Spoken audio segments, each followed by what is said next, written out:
Welcome back to the another show, and we have got a first finalist of the T20 World Cup 2026, and that is New Zealand, जिन्होंने south Africa को पहले match में बहुत करारी तरीके से हार दी ईडन गार्डन्स के मुकाबले में। और फिन एलन का शतक आया मात्र 33 बॉल पर। इस पर सर आप क्या कहना चाहेंगे, और क्या न्यूजीलैंड टीम भारी नहीं पड़ जाएगी अगर ऐसे ही फॉर्म में खेलते रहे फिलहाल? ऐसे फॉर्म में खेलेंगे तो डेफिनेटली। आपने कल की नॉक की बात की, क्या जबरदस्त नॉक, बेस्ट नॉक है इस टूर्नामेंट का, नो डाउट। लेकिन आप मत भूलिए, फिन एलन ऐसे नॉक खेलते आए हैं। इनफैक्ट पाकिस्तान के खिलाफ अभी कुछ समय पहले डनेडिन में भी उन्होंने 137 रन बनाए थे। उस पारी में उन्होंने 16 छक्के लगाए थे। तो वो 16 छक्के भी लगा सकते हैं, ऐसे ऐसे प्लेयर हैं फिन एलन।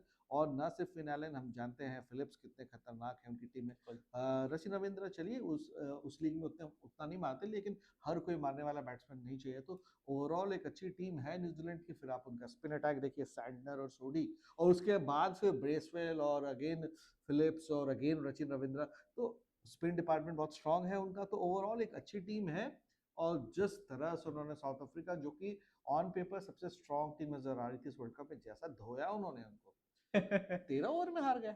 13 ओवर में हार गए। मतलब अब देखिए, सोचिए, पाकिस्तान को 1 पॉइंट मिला था इनसे।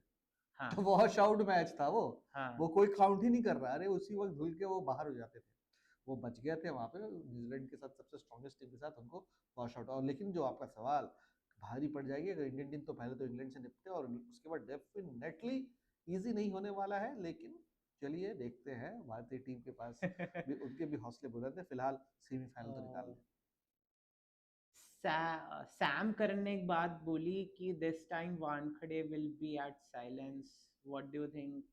इज इंग्लैंड, मतलब इंग्लैंड भी क्या इंडिया को हराएगी, या फिर आपको लगता है कि बस हाँ, ये जॉश बटलर का एक बहुत ही मुख्य फॉर्म है जो अभी तक बल्ला उनका बोला नहीं है, आपको लगता है कि फाइनल में उनका बल्ला बोल जाएगा? बटलर डेफिनेटली बड़े मैच के प्लेयर हैं। और बटलर, भगवान ना करे, चल जाए। क्योंकि अगर वो चल जाएंगे तो फिर कोई भी टीम, इंडिया क्या कोई भी टीम हो, क्योंकि फिर दूसरी तरह से आपको लगातार बाकी बैट्समैन 2 3 4 रन ही करे तो ठीक है, फिर भी वो 100 80 90 कितनी फास्ट वो बना देते हैं, उसका कोई ये नहीं। तो बटलर तो खतरा है। इंग्लैंड की बैटिंग एक्चुअली स्ट्रांग है, सिर्फ बटलर नहीं, ब्रूक्स ने जैसी पारी खेली है भाई साहब। तो इंग्लैंड की बैटिंग बहुत स्ट्रांग है, बॉलिंग भी स्पिन वो अच्छा कर रहे हैं। तो ओवरऑल तो इंग्लैंड के पास है, ऐसा नहीं है कि वो लेकिन हाँ, वो अगर उनके बॉलर, खासकर पेस बॉलर्स दबाव पर आ सकते हैं, तो भारतीय टीम ऐसा करेगी। और खासकर अगर आपने बात की सैम करन की, वानखेड़े विल बी साइलेंट। जी हाँ, विकेट गिरेगा तो साइलेंट हो भी जाएगा जब भारतीय विकेट गिरेंगे, लेकिन लंबे समय तक साइलेंट रहने वाला वो स्टेडियम नहीं है, ना ही भारतीय टीम ऐसा खेलने वाली है। और आप याद करिएगा, बात सैम करन के अलावा स्टुअर्ट ब्रॉड की, वो तो कह रहे हार्दिक पांड्या। हार्दिक पांड्या से बच के रहना। क्या उन्होंने, पांड्या एक ऐसे बैट्समैन है जो कि हर सिचुएशन में मैच निकाल जाते हैं। तो इंग्लैंड की टीम को भी खतरा है और काफी खतरा है। सर न्यूजीलैंड की टीम हमेशा से देखी जाती है कि काफ़ी अंडररेटेड है टीम है। कोई फालतू में एग्रेशन और कोई कंट्रोवर्सी नहीं, पूरी कंप्लीटली ट्रू स्पोर्ट्समैन स्पिरिट की हम बात करते हैं, न्यूजीलैंड टीम का सबसे पहले नाम आता है। और do think Mitchell Santner will be the first, मतलब 20 साल के बाद अगर वो वाइट बॉल ट्रॉफी अगर आईसीसी की लिफ्ट करेंगे, केन विलियमसन के बिना टीम इतना अच्छा परफॉर्म कर पा रही है, do think New Zealand will be crowned as champion in 2026 देखिए, एज अभी तो T20? इम्पोर्टेंट है, अभी तो फाइनल बचा हुआ है। इंग्लैंड या इंडिया में से जो भी रहेगी उनके लिए इजी तो उस तरह से नहीं होगा, किसी भी टीम के लिए नहीं होगा। लेकिन हाँ, they do over a period of time, last 10 years, they definitely are the most improved side. हर टूर्नामेंट में आईसीसी के टॉप 4 में ऑलमोस्ट रहे ही रहे रही हैं, रही है ना। वो वैसी टीम नहीं कि बिल्कुल एक जीत के दूसरे पे बाहर, हर में वो टॉप 4 में रहे ही रहे हैं, फाइनल में भी पहुंचे, बिल्कुल जीते भी हैं, हारे बिल्कुल भी हैं।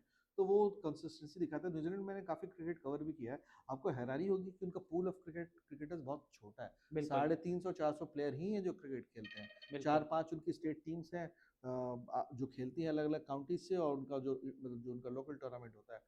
तो ज़्यादा प्लेयर्स नहीं है, बावजूद इसके वो इतना कॉम्पिटिटिव क्रिकेट खेलते हैं। और अपोजिट टू ऑस्ट्रेलियंस, वो इतने काम माइंडेड है। इनफैक्ट ऑस्ट्रेलिया में जहाँ पे लोकल पब्लिक भी बहुत अग्रेसिव होती है, स्लेज करती है बिल्कुल। न्यूजीलैंड उसका बिल्कुल अपोजिट है। बहुत ही स्लो, लेड बैक, काम, पीसफुल, जो उनके क्रिकेट पे भी नजर आता है। एब्सोल्युटली। तो बावजूद उसके कम प्लेयर के पूल के वो अच्छा खेल रही है, तो there something their cricket board is doing really good, और हमें उनको जरूर प्रोत्साहित करना चाहिए और देखना चाहिए अच्छा क्या कर रहे हैं। खासकर पाकिस्तान वालों देख लो जाके, कम पैसे में भी कैसे कम खिलाड़ियों में कम पैसों में कैसे जीत जाते हैं। Yes, absolutely.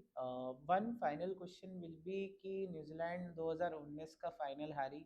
जिमी नीशम उस टीम का एक बहुत अहम हिस्सा थे, मिचेल सैंटनर थे उस टीम का हिस्सा, डेरिल मिचेल भी थे, और 2022 का टी20 फाइनल भी न्यूजीलैंड हारी थी। और उसके बाद अब उनके पास अब ये फिर से मौका है, 2025 का champions trophy final versus India, वो लोग फिर हारे थे। I think this will be a wonderful opportunity for New Zealand to be crowned as champion in T20 format for the first time, and 50 lakh की आबादी है न्यूजीलैंड में सिर्फ, और इतने सर ने भी बताया कि काफ़ी 300-400 क्रिकेटर्स का ही पूल होता है उनके पास, और इस लेवल पे खेलना, इंडिया में आके प्रदर्शन करना, मतलब आप जनवरी में आ गए थे, आपने इंडिया को भी ओडीआई सीरीज हरा दी थी। बड़े हराई तो उससे पहले भी बहुत बुरी तरह से हराया था। गौतम और गंभीर का पहला असाइनमेंट था, बिल्कुल, अगर टेस्ट सीरीज में भी हराया था शायद उन्होंने yes yes three yes, three 3-0। Zero तो और पुरानी यादें ताज़ा हो गई हमारी। जख्म रोहित हारे। और विराट कोहली भी उस टीम का हिस्सा थे। 3-0, yes we lost to New Zealand for the first time, white wash हुआ था, and recently we lost against the ODI series. हाँ, टी20 में हम लोग जीते थे, अभी जो हाल ही में सीरीज हुई थी, बट न्यूजीलैंड टीम ब्लफ कर सकती है, एंड दे देखिए 50-50 दो जो भी टीम आएगी फाइनल में, न्यूजीलैंड इज इक्वल ओपोनेंट।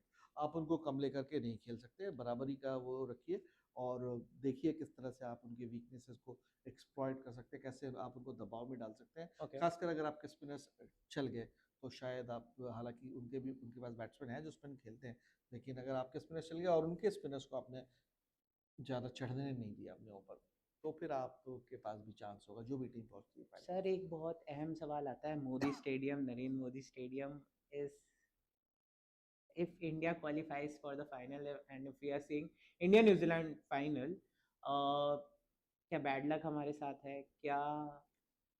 क्या होगा उस पिच में, मतलब गॉड नोज। मतलब आप ऑस्ट्रेलिया से 2023 का वर्ल्ड कप फाइनल हारे थे, फिर अभी आप साउथ अफ्रीका के अगेंस्ट भी एक मैच खेले थे एक्सक्यूज मी। ग्रुप वाला, वो भी आप हारे ही हैं मोदी स्टेडियम में। तो लोग बोलते हैं कि यार Narendra Modi stadium is a Panauti stadium, what do you नहीं नहीं थिंक? नहीं, ऐसा नहीं। अब आपके पास डेटा सेट बहुत कम है, एक दो तीन मैच ही हुए हैं, तो अगर इंडियन टीम पहुंचेगी तो they have lost because they played bad. Bad, या जी। Absolutely. Okay. Okay, well, that's all for the show, and thank you. Take care. Do subscribe.